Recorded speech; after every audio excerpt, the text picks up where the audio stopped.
The big change in my mind is the emergence of social media, and the ease of access allows athletes to sort of control their own message and speak directly to their fans, not mediated through journalists or through the sanctioned telecasters. And so that what I'm expecting to see at this Olympics is people, as athletes, using that to speak to their publics about things that concern them, and aspects of their performance. But I think that's going to be the big story coming out of this Olympics is people using the forum to express sentiments about, say, social justice. And the IOC is clearly very preoccupied with that, and there's been a lot of conversation about what will and won't be allowed, and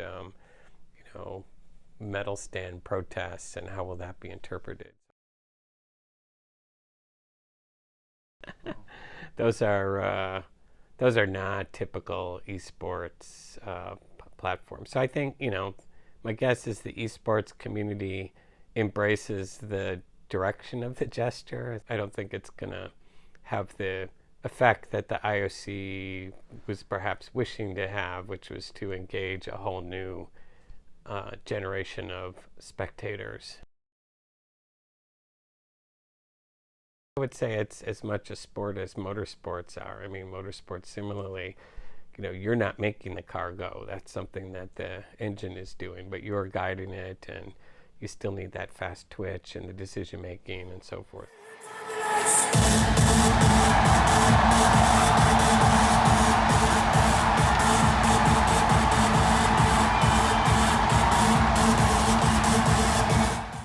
The thing that's really unique about esports relative to traditional sports is nobody owns the rules of baseball. The rules are determined by a governing body or a federation. Like the Olympics is really a confederation of athletic federations. If you take a platform like League of Legends, Riot owns that. And Riot is going to determine what the form of the competition is and who can compete, and furthermore, competitors are playing on a licensed platform.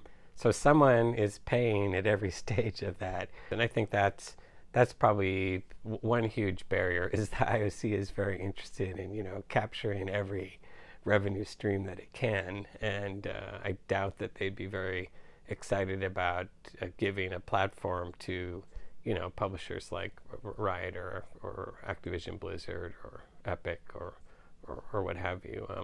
And then I think the other big difference is a lot of the competitive platforms have first-person shooter elements in them. I think would not be consistent with some of the Olympic movement's professed ideals.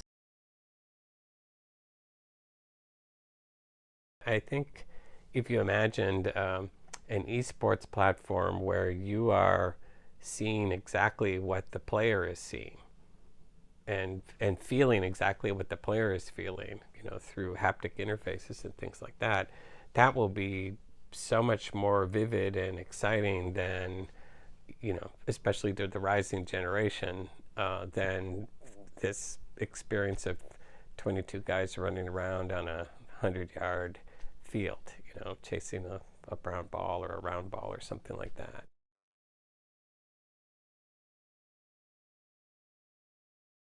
If that were embraced as part of the Michigan athletic tradition, I think it would be fully embraced by the student athletes, because the traditional student athletes are already all playing these esports platforms.